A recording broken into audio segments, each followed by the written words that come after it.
Então, vamos lá. Vamos lá, então. Vamos lá. A nossa introdução. Todas as religiões existentes no mundo não oferecem nenhuma garantia de vida eterna após a morte. Você pode visitar o túmulo dos seus idealizadores, como Maomé, né, que criou o islamismo, Buda também criou o budismo, Allan Kardec, do kardecismo. Nenhum deles, após a sua morte, pôde ressuscitar. Mas o cristianismo oferece garantia de vida eterna após a morte, porque Jesus ressuscitou, inaugurando assim a imortalidade, tornando-se as primícias dos que já dormem, dos que morreram. Em nossa classe de hoje, vamos estudar, com base no capítulo 1 do livro de Atos, os 4 pilares do cristianismo. Então, todas as religiões existentes, elas não oferecem nenhuma garantia de vida eterna, de salvação. O cristianismo é a única religião que oferece, através de Jesus Cristo, o perdão dos nossos pecados, a reconciliação do homem caído com Deus e o direito agora a ter acesso à vida eterna.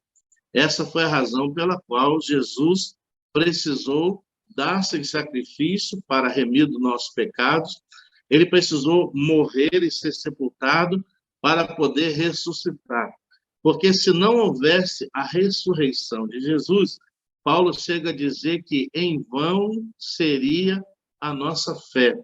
Então, se não houvesse a ressurreição, não haveria a abertura novamente para que nós voltássemos ao primeiro estágio, que era o estágio de eternidade.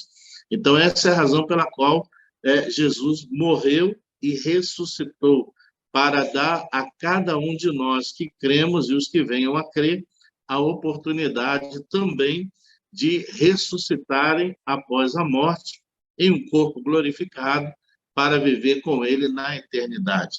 Então, a única religião que nós seguimos, ou seja, que nós vemos que oferece esses 4 pilares como base, é o cristianismo, né? É a vida em Cristo, é aceitar a Jesus como nosso único e suficiente Salvador.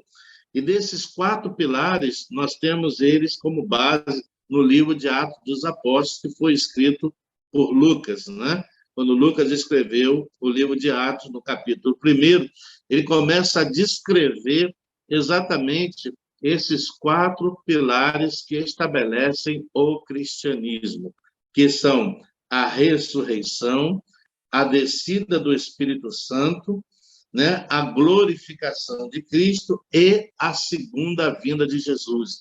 Então, o cristianismo, ele tem esses 4 pilares, que é a ressurreição de Jesus, a vinda do Espírito Santo, que todo aquele que nele crê o recebe. A Bíblia diz que nós somos batizados no corpo com o Espírito Santo. Agora temos o Espírito de Deus em nós e temos também a glorificação, que é o momento da ascensão de Jesus. E isso é muito interessante, porque a gente vai ver aqui no nosso estudo que o Espírito Santo não poderia vir sem que antes Jesus subisse. Jesus teve que primeiro ascender aos céus no estado de glorificação, para então depois o Espírito Santo descer.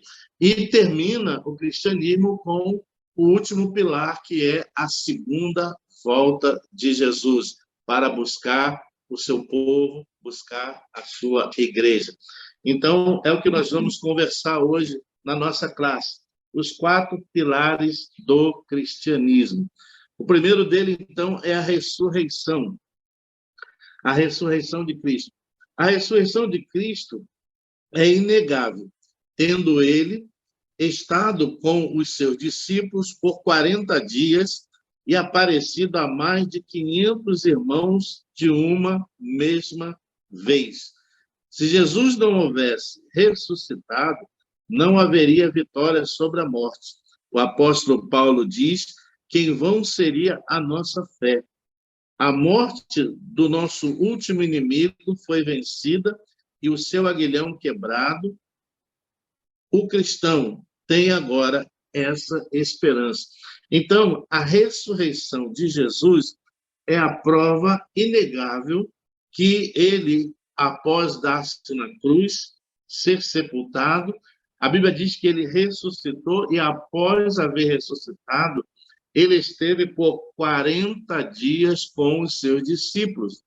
Esteve ensinando, preparando para que eles pudessem seguir com a missão que ele havia iniciado. Então, após a ressurreição, Jesus ficou por 40 dias com os seus discípulos e apareceu a mais de 500 pessoas após haver ressuscitado. E Paulo, então, diz que a ressurreição é a prova evidente para mim e para você, mostrando para nós que, assim como ele venceu a morte, eu e você nele também vencemos a morte. A morte não tem mais domínio sobre nós. Por quê? A Bíblia diz, ainda que a gente morra, mas com Cristo viveremos. Aí, por isso que Jesus ressuscitou, para inaugurar a imortalidade. Aquilo que o homem perdeu quando pecou, vindo a morte sobre ele, agora em Cristo nós temos a condição de voltar ao estágio de eternidade através da ressurreição do corpo, recebendo o corpo glorificado, como Jesus também o recebeu, né? E podemos, então, estar com ele. Então, essa ressurreição da união da alma com o corpo se dará quando? Na segunda vinda do Senhor Jesus. Todos aqueles que nele morreram ressuscitarão em um corpo glorificado. E os que estiverem vivos nesse momento, Paulo diz que também serão transformados. Então, vamos lá, vamos fazer a leitura aqui, onde Paulo diz que se não houvesse ressurreição, não haveria cristianismo, não haveria salvação, não haveria vida eterna. Essa é a razão pela qual Jesus ressuscitou. E é aí onde nós vemos que todas as demais religiões, elas não podem oferecer vida após a morte. O único caminho que leva o homem a ter vida eterna após a morte é através do cristianismo, por meio de Jesus Cristo, porque foi o único que ressuscitou. Lá em 1 Coríntios, capítulo 15, 1 Coríntios, capítulo 15, do versículo 14, olha o que Paulo está dizendo aqui.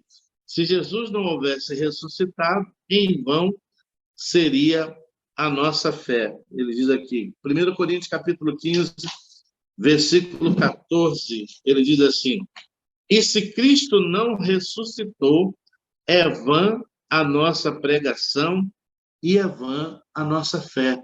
Então, a nossa fé e a nossa confiança em Cristo é que haveremos de ressuscitar como ele também ressuscitou.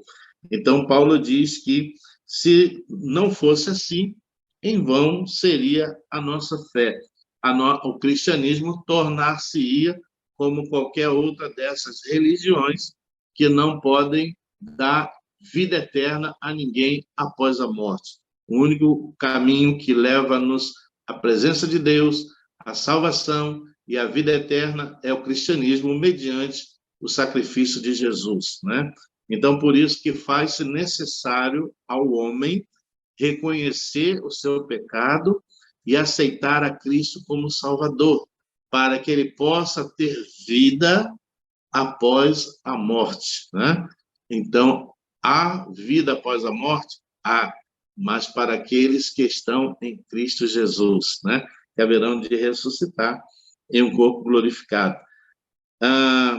Paulo também diz que essa vitória de Jesus na ressurreição é a vitória sobre a morte, a vitória sobre o aguilhão da morte. O nosso último inimigo a ser vencido é a morte. Então, Paulo diz aqui em 1 Coríntios, capítulo 15, 1 Coríntios, capítulo 15, do versículo 55 até o versículo 58, veja o que Paulo está dizendo aqui. Ele diz assim, capítulo 15, de 1 Coríntios 15, versículo 55 a 58, ele diz, onde está, ó morte, a tua vitória? Onde está, ó morte, o teu aguilhão? O aguilhão da morte é o pecado, e a força do pecado é a lei. Graças a Deus que nos dá vitória por intermédio de nosso Senhor Jesus Cristo. Portanto, meus amados irmãos, sede firmes, inabaláveis e sempre abundantes na obra do Senhor, sabendo que no Senhor o vosso trabalho não é vão.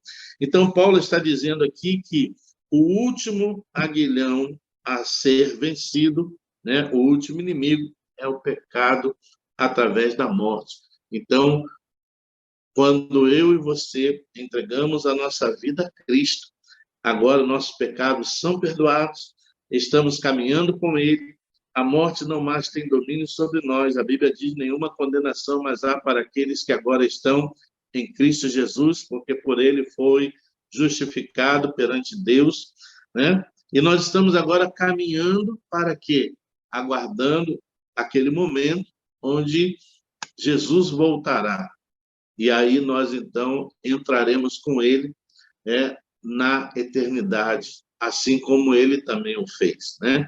Então, o primeiro pilar do cristianismo é a ressurreição de Cristo. Essa é a razão pela qual Jesus precisava morrer e ressuscitar, para dar a mim e a você o direito da ressurreição em um novo corpo, um corpo glorificado, para estar com Ele na eternidade, ok?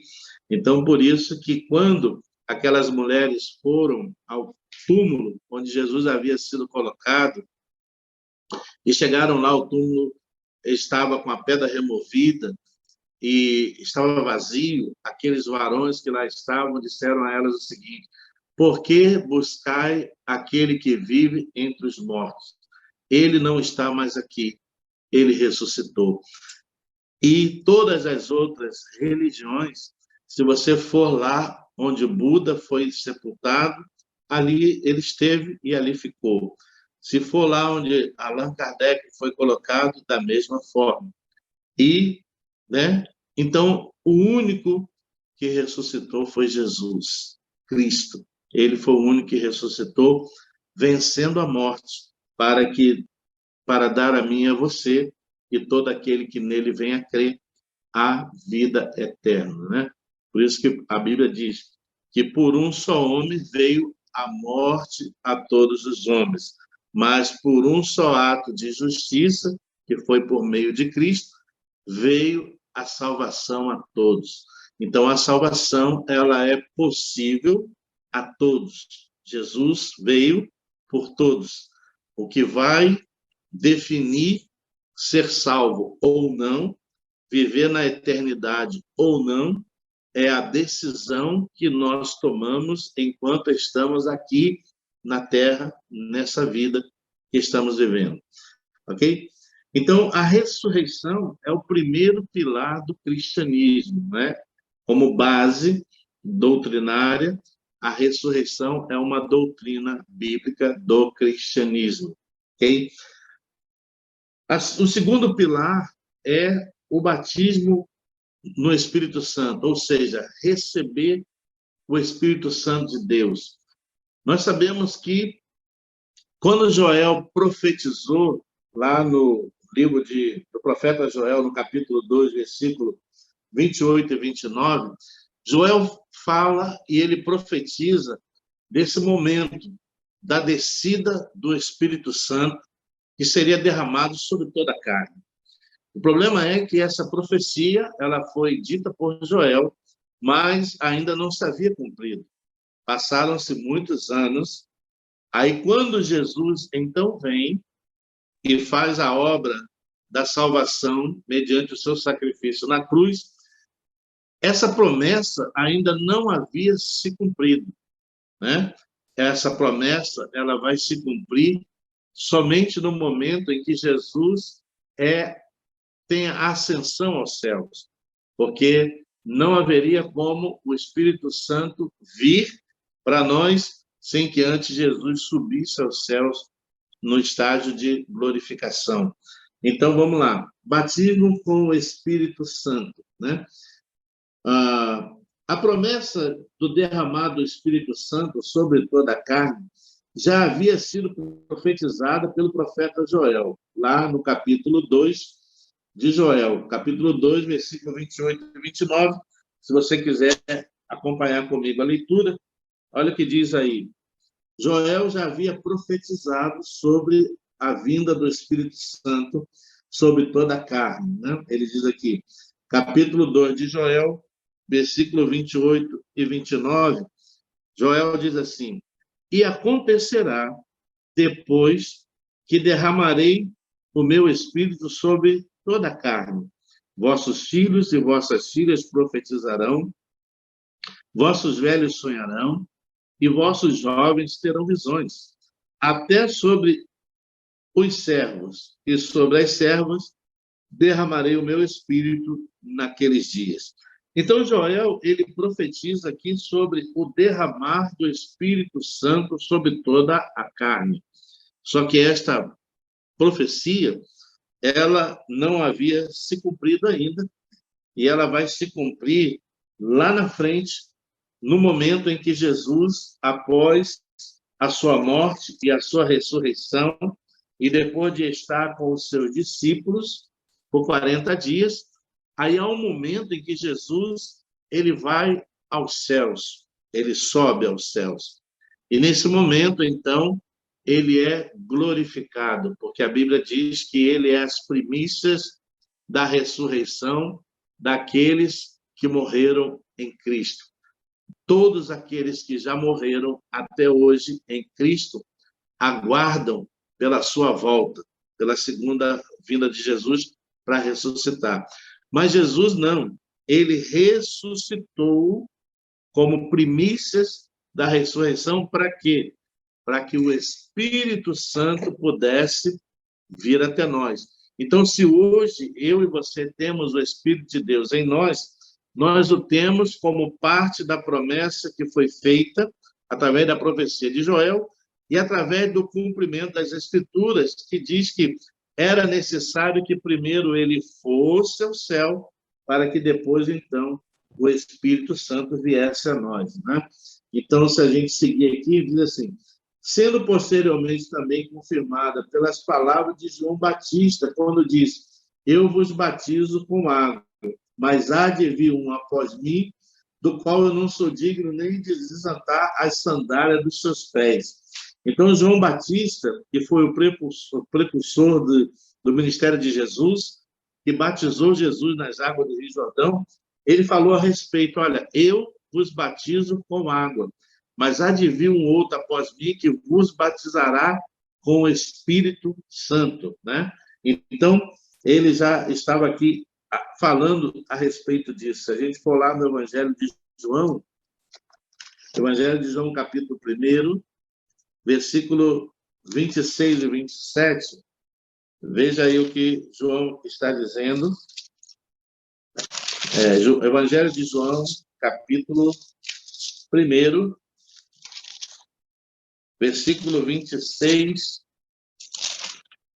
e versículo 27.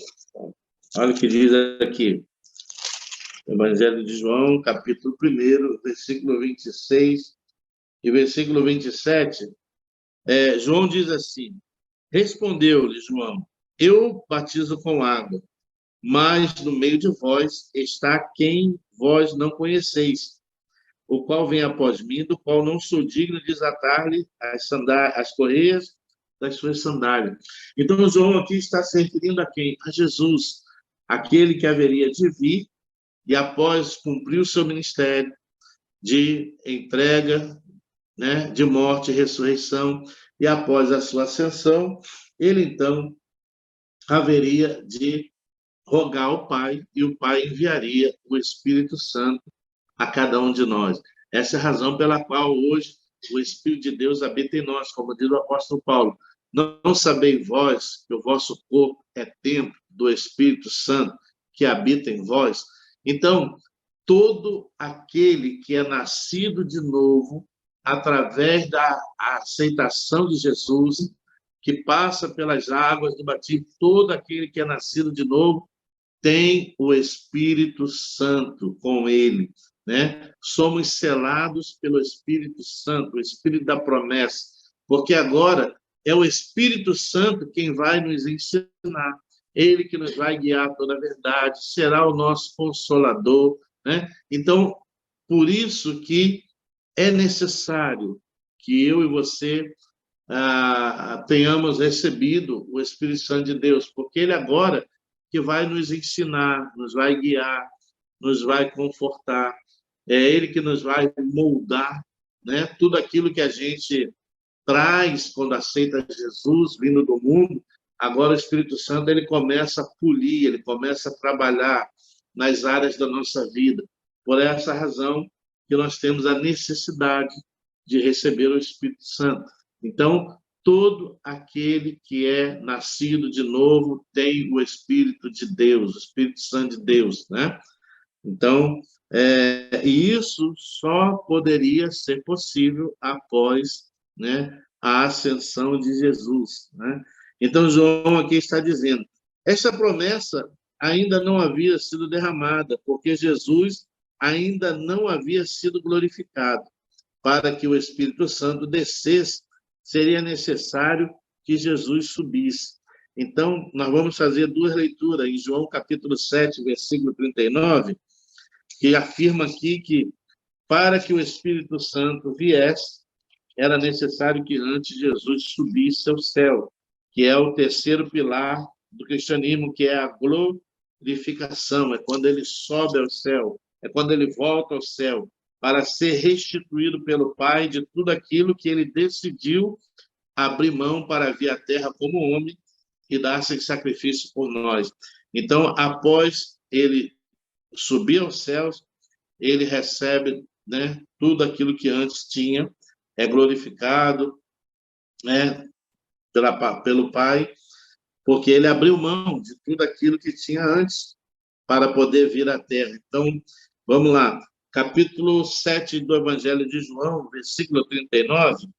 Olha o que João está explicando para nós.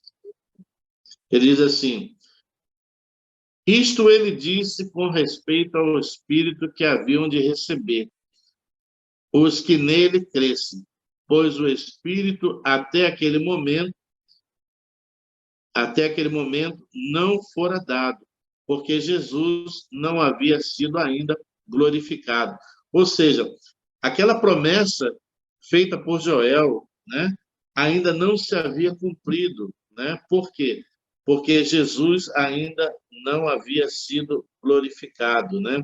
Então, o Espírito Santo, como ele disse ao discípulo, e eu rogarei ao Pai, e ele vos enviará o Consolador, né? O Espírito Santo, que estará convosco todos os dias. Então, o segundo pilar do cristianismo é eu e você termos agora o Espírito de Deus, o Espírito Santo de Deus, que nos guia, que nos ensina, que nos conforta, que nos inspira, ou seja, que nos dá a conhecer toda a verdade e que trabalha em nossa vida nas áreas que precisam ser polidas, trabalhadas. Essa é a razão pela qual, quando a gente vem para Cristo, a gente começa a se desprender de uma série de coisas. E isso não é, como diz a Bíblia, afirma, né? Não é por força, nem por violência, mas pelo Espírito. Ninguém pode impor a uma pessoa ela ser mudada de uma hora para outra, do dia para a noite, não. Essa mudança é uma mudança que acontece gradativamente por ação agora de quem? Do Espírito Santo. Então, é o Espírito Santo que vai trabalhar agora em cada um de nós para que nós cheguemos, como a Bíblia diz, à estatura do varão perfeito, ok? Então, por isso que é necessário o Espírito Santo. E todo aquele que é nascido de novo tem o Espírito Santo de Deus, né? Então João está dizendo aqui que essa promessa que Joel havia profetizado, né? Essa profecia de Joel, ela ainda não havia se cumprido, porque Jesus ainda estava onde? Na terra. Ele morreu, ressuscitou, mas ainda estava com os discípulos e permaneceu com eles ainda por 40 dias, ensinando, preparando, né? Só depois, então, que ele é levado aos céus, que essa promessa se cumpre. Se a gente for lá no Evangelho de João, capítulo 16, e versículo 7,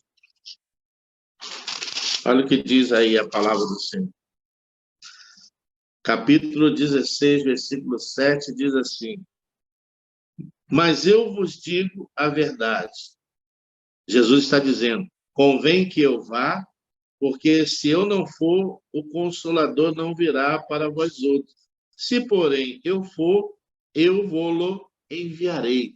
Então, Jesus aqui está dizendo aos seus discípulos, momentos antes da sua ascensão ao céu. Ele está dizendo aqui para eles o seguinte, eu vos digo a verdade, convém que eu vá, porque se eu não for, o Consolador não virá para vós outros. Se, porém, eu for, eu vou-lo enviarei. Então, até então, nesse momento, a promessa, ou seja, a profecia de Joel não se havia cumprido. O Espírito ainda não havia sido derramado. Só depois, então, que Jesus sobe aos céus, aquilo que havia sido prometido, profetizado por Joel, acontece, né? O derramamento do Espírito Santo sobre toda a carne, que acontece exatamente aonde? É aquilo que Jesus disse para os seus discípulos: permanecei em Jerusalém até que do alto sejais revestido.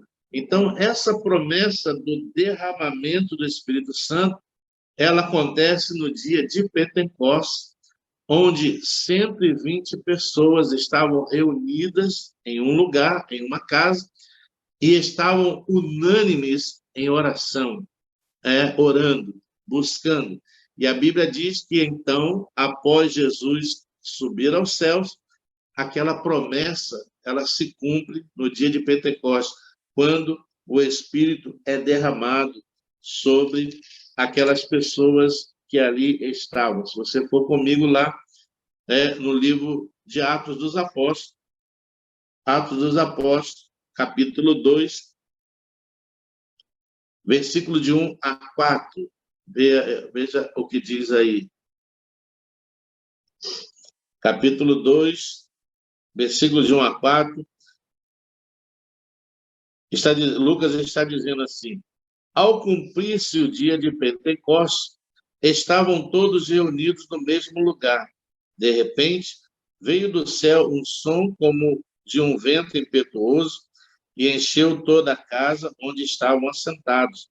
E apareceram distribuída entre eles língua como de fogo, e pousou uma sobre cada um deles. Todos ficaram cheios do Espírito Santo e passaram a falar em outras línguas, segundo o Espírito lhe concedia que falasse. Quero só chamar a atenção aqui do seguinte: quando Jesus falou para os discípulos permanecer em Jerusalém até que do alto seja revestido, nós já falamos que todo aquele que é nascido de novo tem o Espírito de Deus, ok? Somos selados com o Espírito de Deus, né? Agora, essas pessoas, elas receberam o derramado do Espírito Santo numa condição de receberem da parte de Deus poder, capacitação. E nós vemos isso evidenciado através do dom que elas receberam. Começaram a falar em outras línguas. Então, quando Jesus falou, permanecer em Jerusalém até que do alto seja revestido, é porque eles seriam revestidos de uma porção de poder para quê? Para fazer a obra, pregar o evangelho, né, como diz a palavra, né, em Jerusalém, em Samaria e nos confins da terra. E quando Jesus disse para eles permanecer em Jerusalém, Jerusalém era o último lugar que os discípulos queriam permanecer. Por quê? Porque Jerusalém era o centro do governo político de Roma. Jerusalém é onde estava o templo. Jerusalém era onde estavam todos aqueles que perseguiram a Cristo e perseguiram os discípulos e queriam acabar com eles. Mas Jesus disse, olha, ficai em Jerusalém até que do alto seja revestido. E quando então veio esse revestimento de poder sobre essas pessoas, foi quando então a igreja começou a sair e pregar o evangelho, né? Então, houve até um momento em Jerusalém onde a igreja já começou a estar estabelecida e todos estavam muito cômodos em Jerusalém, e de repente Deus permitiu uma perseguição à igreja em Jerusalém. E com essa perseguição que houve na igreja, as pessoas se espalharam. E quando se espalharam, começaram a ir em direção a outros lugares onde Deus já havia dito que eles deveriam ir para pregar o evangelho. Muitas das vezes, Deus faz alguma coisa assim no nosso meio para nos tirar da área de conforto e nos impulsionar para outras direções, para que outras pessoas possam ter a oportunidade de ouvir a palavra de Deus. Filipe mesmo foi um daqueles que foi para Samaria e pregou ali a palavra do Senhor, e depois mais outros 2 discípulos foram auxiliar a ele, né? Então, esse revestimento de poder, né, que inclui o quê? Os dons espirituais, inclui os dons ministeriais, né? Então, todo o nascido de novo tem o Espírito de Deus. Agora, após eu ter o Espírito de Deus, Deus pode acrescentar à minha vida dons espirituais. Deus pode acrescentar à minha vida dons ministeriais, como pastor, evangelista, mestre, né? Então, Deus pode acrescentar, porque ele acrescenta através da obra do Espírito Santo. É o Espírito Santo que nos dá os dons, né? Então, essa capacitação é algo que Deus nos dá para fazer a obra, né? Mas todo aquele que é nascido de novo tem o Espírito de Deus. Você tem o Espírito de Deus, ele habita em você, ele habita em nós. Agora, muitas das vezes, tem pessoas que falam em outras línguas porque é um dom espiritual, falar em línguas. Aí tem o dom de revelação, tem o dom da interpretação. Então, são dons que são acrescentados. Palavra de sabedoria, palavra de conhecimento, tudo isso são dons que são adicionados para que você possa servir a ele de forma melhor, como também os dons ministeriais, que são também concedidos da mesma forma, né? Então, por isso que Jesus diz, ficar em Jerusalém até que sejais revestido. E eles obedeceram. A Bíblia diz que se cumpriu a profecia de Joel e ficaram eles cheios do Espírito e começaram a falar em outras línguas, conforme o Espírito vos concedia. E aqueles que estavam afora do ambiente onde eles se encontravam, chegaram a pensar que eles estavam embriagados, né? Chegaram a acusá-los de estarem embriagados, porque cada um falava segundo aquilo que o Espírito concedia. Então, nesse momento, Pedro, cheio do Espírito Santo, ele se levanta e prega uma palavra que traz conversão. Se você for acompanhar comigo no capítulo 2, versículo 15, Pedro responde àquela acusação que eles haviam feito de estarem eles embriagados. Pedro diz assim, estes homens não estão embriagados, como vindes pensando, sendo esta a 3ª hora do dia. Mas o que ocorre é o que foi dito por intermédio do profeta Joel. E acontecerá nos últimos dias, diz o Senhor, que derramarei do meu espírito sobre toda a carne.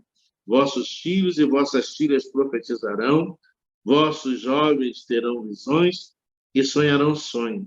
Até sobre os meus servos e sobre a minha serva derramarei do meu espírito naqueles dias e profetizarão.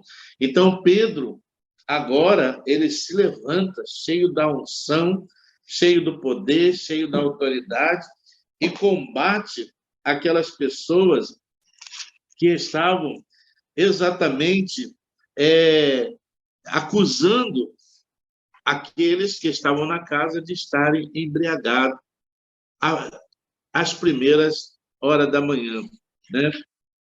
Então, Pedro, ele diz que não, que eles estavam cheios do Espírito Santo. E a Bíblia diz que Pedro, então, tomado por esse Espírito Santo, após haver repreendido a eles, Pedro prega o sermão. Se você for comigo lá em Atos 2, a partir do verso 37, diz assim: ouvindo eles estas coisas, compungiu-lhe o coração e perguntaram a Pedro e aos demais apóstolos: que faremos, irmãos? Respondeu-lhe Pedro: arrependei-vos e cada um de vós seja batizado em nome de Jesus Cristo para a remissão dos vossos pecados e recebereis o dom do Espírito Santo. Pois para vós outros é a promessa para vossos filhos e para todos os que ainda estão longe, isto é, para quantos o Senhor nosso Deus chamar. Com muitas outras palavras, deu testemunho e exortava-o, dizendo: salvai-vos desta geração perversa. Então, os que lhe aceitaram a palavra foram batizados, havendo um acréscimo naquele dia de quase 3.000 pessoas. Então, você vê a diferença que fez eles receberem o poder que sobre eles foi derramado. Pedro, com toda a autoridade, com toda a ousadia, repreendeu a eles por estarem acusando de estarem embriagados, e não só isso, ele pregou o sermão com toda a unção, poder e autoridade, e 3.000 pessoas naquele dia aceitaram a Cristo como seu Senhor e Salvador. Então, essa é a razão pela qual a igreja precisa buscar o revestimento do poder de Deus. Nós precisamos orar para que Deus nos revista, para que Deus nos fortaleça, para que Deus nos dê dons espirituais, para que nós possamos servir a Ele ainda melhor do que temos feito, ok? Não podemos nos limitar apenas àquilo que já temos, mas temos que buscar mais. Como diz a Bíblia: pedi, pedi e dar-se-vos-á. Então, nós temos que orar, nós temos que pedir, nós temos que clamar e dizer: Senhor, acresce-me dons espirituais, me capacita, me fortalece. Eu quero te servir mais um pouco adiante, né? Como disse Ezequiel, temos que sair das águas rasas e começar a caminhar em direção a águas mais profundas, né? Então, quando nós buscamos, nós recebemos, né? Porque isso está disponível para nós, né? E quem dá é o Espírito Santo, mas mediante a quê? A buscar, a desejar. Quando nós desejamos e oramos por isso, Deus, ele vem e acrescenta. Então, você vê que a descida do Espírito Santo na vida dessas pessoas fez toda uma diferença. A igreja começou aqui, a partir desse momento, e começou o evangelho a se expandir por toda parte, né? Então, nós vemos logo que depois vem Paulo com as suas viagens missionárias, outros lugares são alcançados, impactados, a palavra chega, as pessoas vão se convertendo e a igreja foi se expandindo, ou seja, o reino de Deus foi crescendo na face da terra.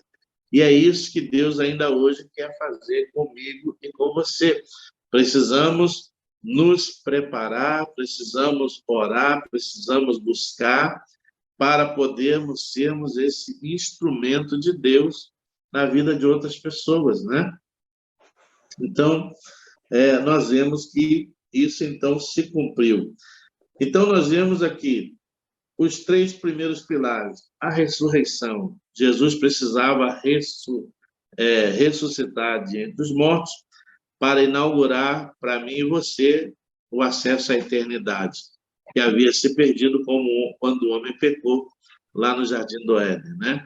Porque o dia em que pecares, certamente morrerás, né? Então, ali ficou interrompida a comunhão com Deus, ali ficou interrompida a relação com Deus, a intimidade com Deus, o espírito do homem passou a ser um espírito morto, né? E só veio a ser vivificado por meio de Cristo. Então, Jesus morreu para que eu e você, nele agora, como ele ressuscitou, possamos também ser ressuscitados. Recebemos o Espírito, porque é a promessa, né? Joel já havia falado a respeito. E essa promessa se cumpre através de quê? Do sacrifício de Jesus, quando ele é levado aos céus. Então, todo aquele que é nascido de novo tem o Espírito de Deus. Agora, o revestimento do Espírito Santo já é uma outra coisa que nós já explicamos aqui agora. São dons que são acrescentados mediante a busca, mediante a oração, mediante o desejo de receber para servir a Ele de forma melhor, ok? Que são os dons espirituais e são os dons ministeriais, que são acrescidos, ok?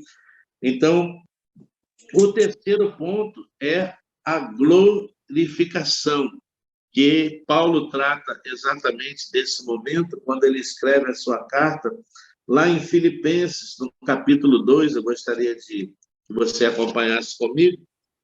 No capítulo 2 de Filipenses, a partir do versículo 5, porque você lembra que para Jesus vir à Terra, sendo ele Deus, Paulo escreve dizendo que ele não usurpou ser igual a Deus, mas ele se esvaziou para poder vir à Terra como homem. Então, Jesus veio à Terra e ele esteve aqui 100% homem, 100% Deus. Mas para ele cumprir a missão de dar-se em sacrifício por nós, ele teve que esvaziar-se de toda a sua glória, de tudo aquilo que tinha na presença do Pai. Mas agora, após cumprir a missão e ser levado de volta aos céus, Deus agora restitui a Jesus tudo aquilo que antes ele havia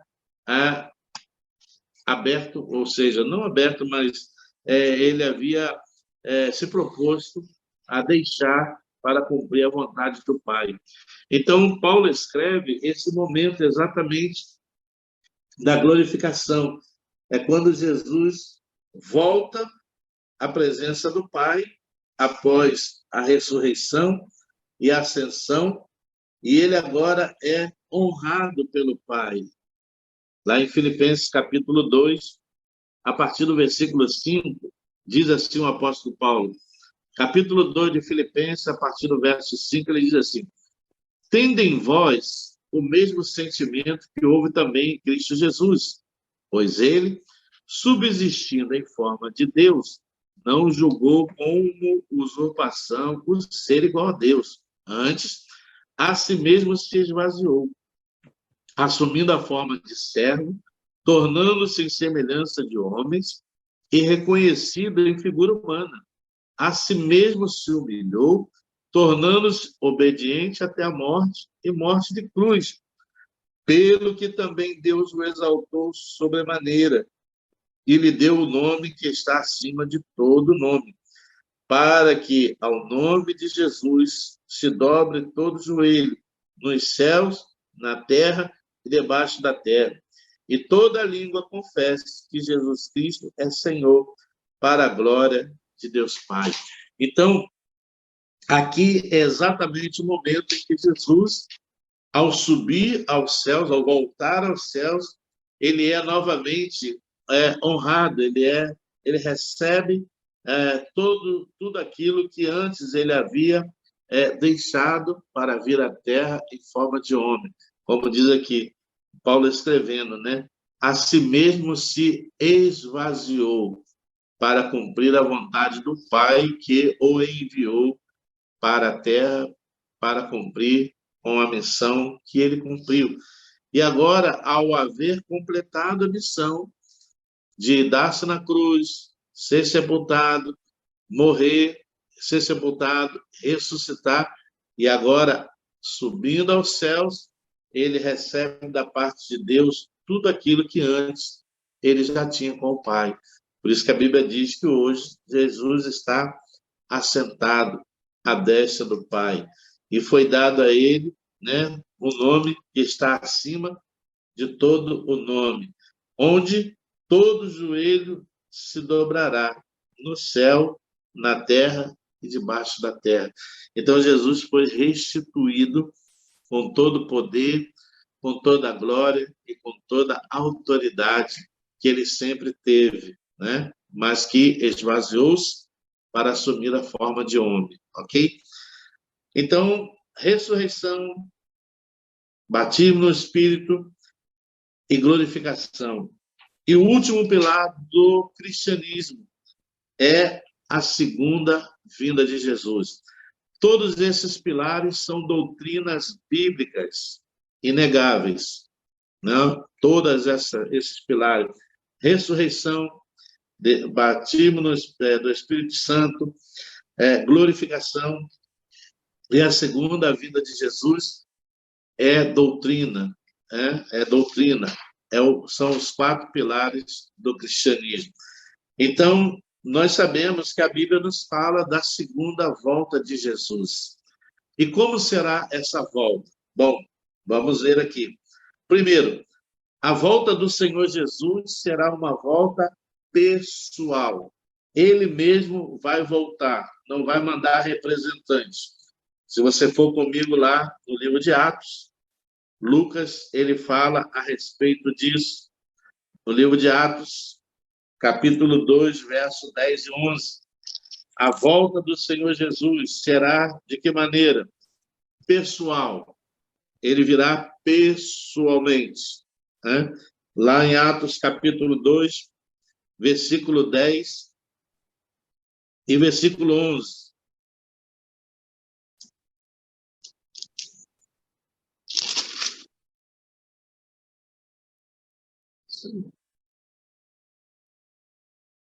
Não, perdão. Atos capítulo 1, versículo 10 e 11. Não é Atos 2, não. Atos capítulo 1, versículo 10 e 11. Atos capítulo 1, versículo 10 e 11. Diz assim, versículo 10. E estando eles quem? Os discípulos, com os olhos fitos no céu. Por quê? Porque Jesus estava subindo. Enquanto Jesus subia, eis que 2 varões, anjos, vestidos de branco, se puseram ao lado deles. Ao lado de quem? Dos discípulos. E lhes disseram, varões galileus, por que estáis olhando para as alturas? Esse Jesus que dentre vós foi assunto ao céu, virá do modo como viste subir. Então, a volta de Jesus será um evento, né, pessoal. Ele não vai mandar representantes, ele vai vir pessoalmente, né? Como ele diz aqui, estando os discípulos olhando Jesus subir aos céus, aqueles varões falaram com ele, por que olhais esse que agora sobe? Porque da mesma forma que está subindo, ele mesmo voltará do céu. Ele diz assim, ele voltará do modo como viste subir. Então, a primeira característica da volta do Senhor Jesus é que vai ser uma volta pessoal. Ele vai vir pessoalmente buscar o seu povo, buscar a sua igreja. Amém? Segunda característica desse evento, será um evento visível. Visível. Vamos lá, Mateus capítulo 24, A volta de Jesus será um evento pessoal e também visível. Se você for comigo lá no Evangelho de Mateus, capítulo 24, Mateus, capítulo 24, versículo 30, olha o que diz aqui Mateus. Então aparecerá no céu o sinal do Filho do Homem. Todos os povos da terra se lamentarão e verão o Filho do Homem vindo sobre a nuvem dos céus, com poder e muita glória. Então, queridos, quando nós anunciamos a respeito da salvação em Jesus, da necessidade de arrependimento, de confissão de pecado para a vida eterna, é para que você esteja incluído nesse momento. Quando Jesus voltar, você o vai ver vir. E quando ele virá, diz a palavra, né? Aqueles que recusaram a darem ouvidos ao Evangelho, aqueles que recusaram a se render a Cristo, verão esse momento e se lamentarão por não haverem crido. Só que, nesse momento, já não tem mais esperança, já não tem mais jeito. Então, por isso que Mateus está dizendo, então aparecerá no céu o sinal do Filho do Homem. E ele diz, todos os povos da terra se lamentarão. Por que se lamentarão? Porque não creram, porque não o receberam, porque não o aceitaram. E verão o Filho do Homem vindo sobre as nuvens do céu, com poder e glória. Então, querido, a volta de Jesus, a sua segunda volta, vai ser pessoal e vai ser visível. Outra característica, vai ser um evento audível. Vamos lá, 1 Tessalonicenses. A volta de Jesus vai ser pessoal, visível e um evento audível. Lá em 1 Tessalonicenses, capítulo 4, vamos lá. 1 Tessalonicenses, capítulo 4, versículo 16. 1 Tessalonicenses, capítulo 4, verso 16. Diz assim, que a volta de Jesus vai ser um evento também audível, né? Porquanto o Senhor mesmo, dada a sua palavra de ordem, ouvida a voz do arcanjo e ressoada a trombeta de Deus, descerá dos céus, e os mortos em Cristo ressuscitarão primeiro. Então, meu amigo, vai ser um evento pessoal, visível e audível, porque as trombetas do céu vão soar, dada a palavra de ordem do Pai, de Deus, as trombetas soarão e ele vai vir para quê? Ele vai vir para que aqueles que nele morreram e creram ressuscitem primeiro. Então, aqui cumpre-se o quê? A ressurreição de todos aqueles que já partiram dessa terra, salvos em Cristo, que estão aguardando pela ressurreição do corpo glorificado, que vai ser a união da alma com o corpo, né? Então, esse momento acontecerá, né? A ressurreição de todos aqueles que morreram salvos em Jesus, né? Vão ressuscitar primeiro. Por isso que a Bíblia diz, bem-aventurados são aqueles que fazem parte da primeira ressurreição, porque essa ressurreição aqui é a ressurreição para a vida eterna. Mas a Bíblia fala da segunda ressurreição, que é a ressurreição do juízo, para aqueles que recusaram aceitar a Cristo e irão ressuscitar para receber apenas a condenação, ok? Por isso que a Bíblia diz que bem-aventurado é aquele que tem parte na primeira ressurreição. E a primeira ressurreição ocorre aqui, quando Jesus volta na sua segunda vinda para buscar aqueles que creram nele e morreram com a fé nele. Ah, pastor, e quem não estiver morto? Aí vem o que Paulo explica. Nem todos dormiremos, mas transformados seremos todos. Então, aqueles que estiverem com vida, da mesma forma serão transformados em um corpo glorificado, porque carne e sangue não pode entrar na presença de Deus. Há uma necessidade de um corpo glorificado, um corpo espiritual. Por isso que também aqueles que estiverem com vida, caso isso ocorresse agora, nesse momento, nós estamos aqui vivos. Se Jesus viesse agora, nesse momento, as trombetas soassem, o que aconteceria? Os que morreram na fé ressuscitariam em corpo glorificado. E eu e você automaticamente seríamos transformados em um corpo também glorificado para ser levado ao céu, arrebatado ao céu. É assim que vai acontecer. Então, a vinda de Jesus será pessoal, será visível, porque todos verão, e os que não creram se lamentarão. Será audível, vão escutar as trombetas serem soadas. E quarto, também, será uma volta repentina. Lá em 1 Coríntios, capítulo 15, versículo 52, a volta de Jesus será repentina. Por isso que a Bíblia recomenda que o dia da salvação é hoje. Você não sabe o dia de amanhã. Por isso, tem que assegurar a sua salvação agora, enquanto há tempo para isso. 1 Coríntios, capítulo 15, e versículo 52. Veja que Paulo escreve aqui, ele diz assim. Vou ler a partir dos 50 para ficar mais completo o seu entendimento. A partir do versículo 50 de 1 Coríntios 15, Paulo diz assim: Isto afirmo, irmãos, que a carne e o sangue não podem herdar o reino de Deus, nem a corrupção herdar a incorrupção. Eis que vos digo um mistério. Nem todos dormiremos. Ele está falando aqui não do sono, mas da morte. Mas transformados seremos todos.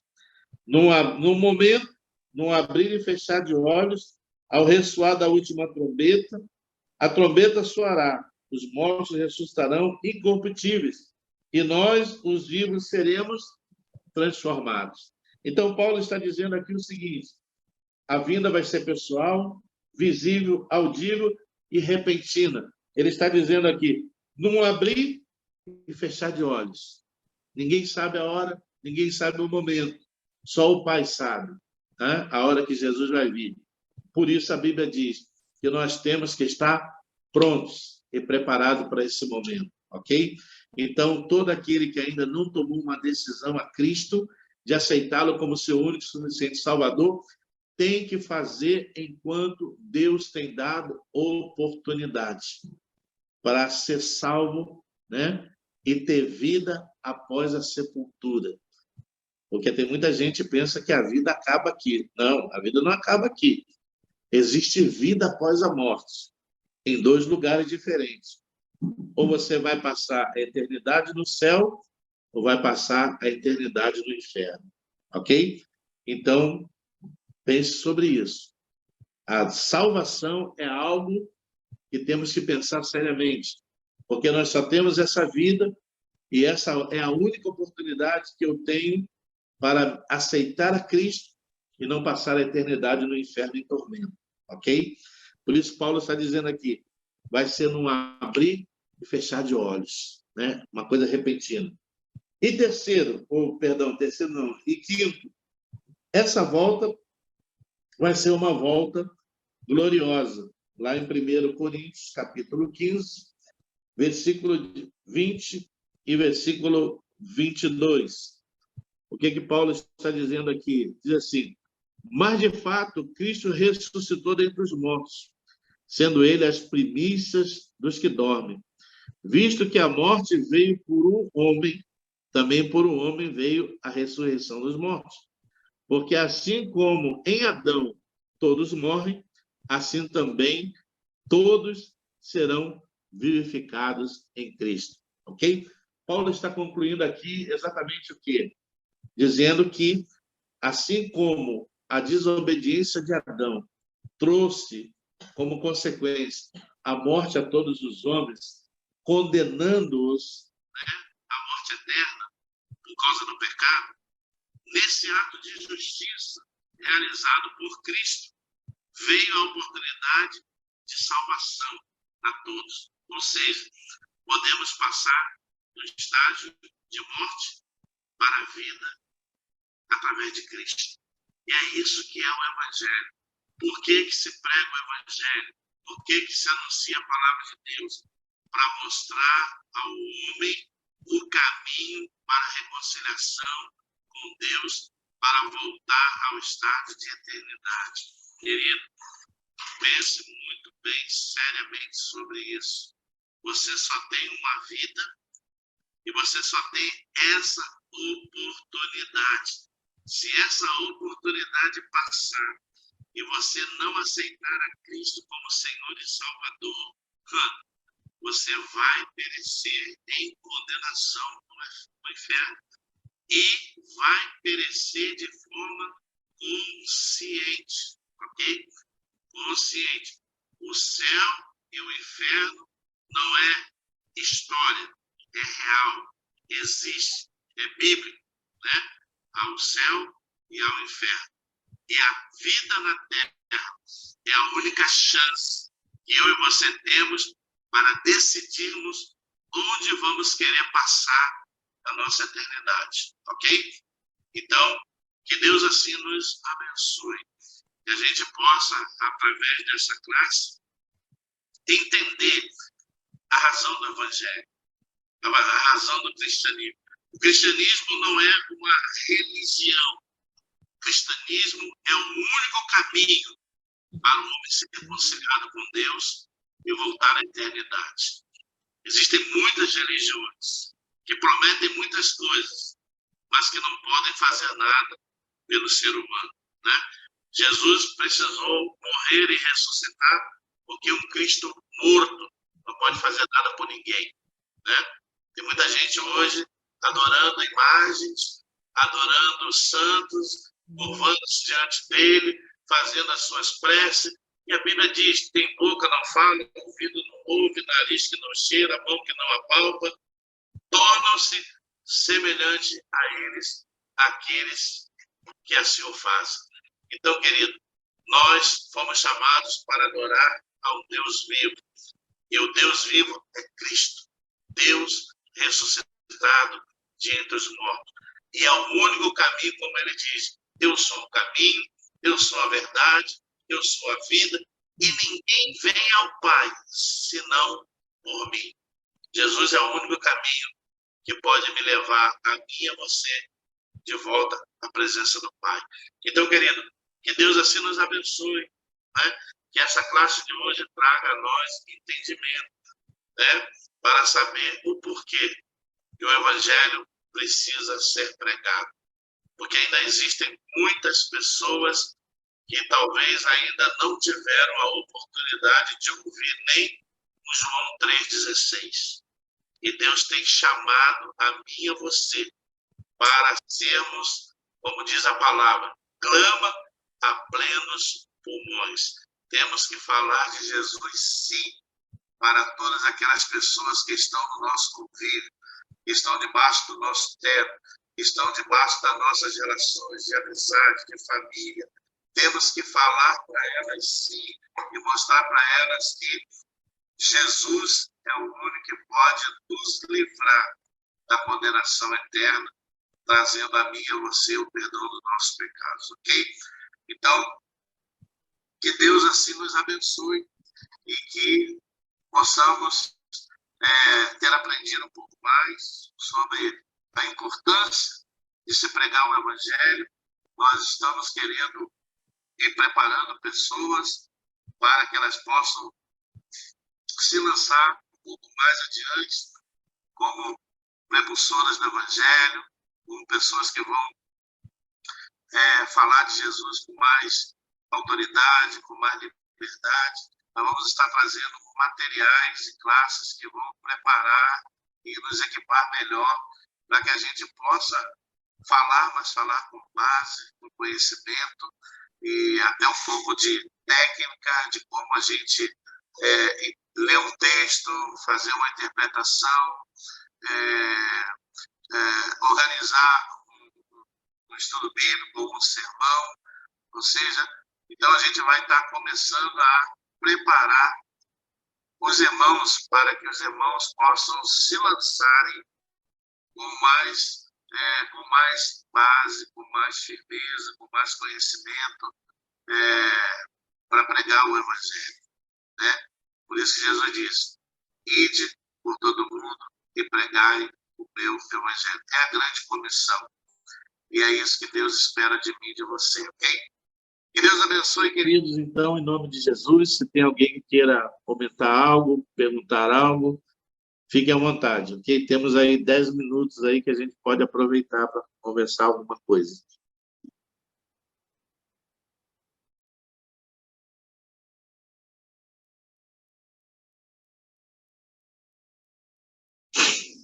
Amém?